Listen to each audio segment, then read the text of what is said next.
audition actors for, their role in the shows that I work on. And what they get asked is sometimes they'll be auditioning kids.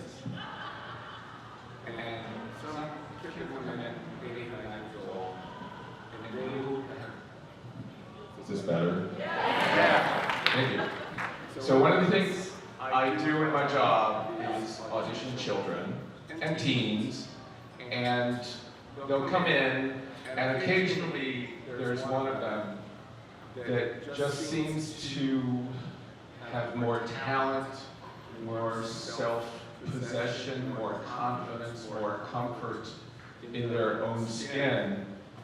Not only that I did not have at that age, but that I don't think I will ever have. And on those days, I drive home just sort of amazed at the talent and the self-possessed nature of these kids. And I have never felt that more than I feel now, after the Get With Kids campaign.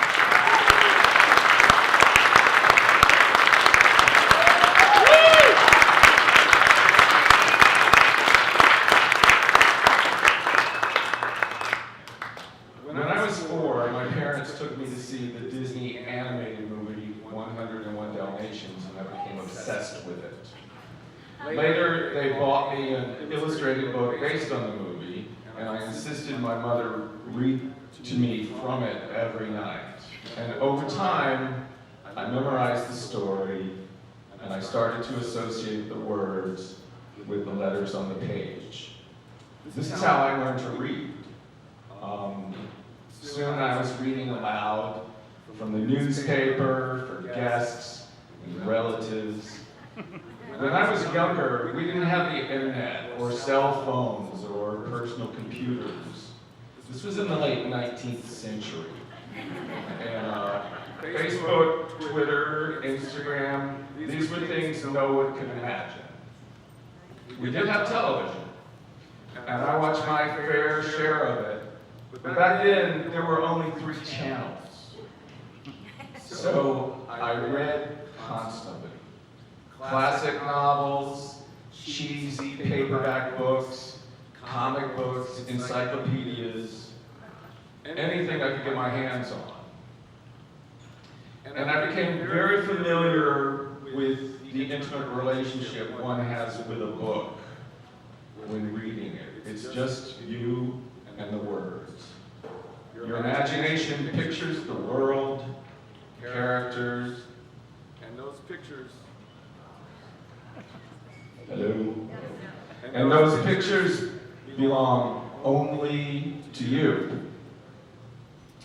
It's not like going to see a big movie where first, you're in a room with 100 people or more, and second, every one of them is having pretty much the same experience. Other people's imaginations have already taken care of what the world looks like, what the characters look and sound like. This is not to say I hate movies, I don't. But they are a more passive experience. A book forces you to engage with it, to open your mind to it. And I think that imagination that takes place with that is what led to me being a writer. I wrote my first play when I was in 3rd grade. Something I would never have been able to do had I not been able to read and write as well as I did with it. It was about the Easter Bunny and 2 little girls who discovered his secret home. It was mostly a parable about outing that existed mainly so the characters could throw eggs at each other on stage in front of the PTA. Now I make my living writing for television. And even though TV, like movies, is primarily a visual medium, it is still the written word and the spoken word that are the tools I use And every day I'm grateful to my mom for putting up with my insistence. She reads the same book to me every single night. No matter how far technology progresses, even if we get to the point where we watch holographic stories projected directly into our brain from microchips implanted somewhere inside of us, those holographic stories will have started with the written word.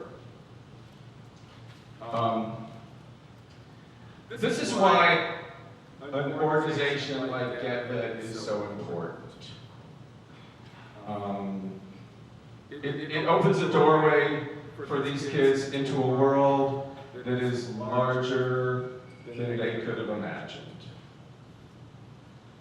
Every book we read, every poem we read, every poem we perform, every story we write or perform, with every one of those, our world gets just a little bit bigger. And the bigger the world we're in, the more likely we are to find exactly the right place for us. I'm very honored and humbled to receive this award. I admire and applaud the work that this organization does, like my mom did, of making an intimate experience with the written word possible. Thank you.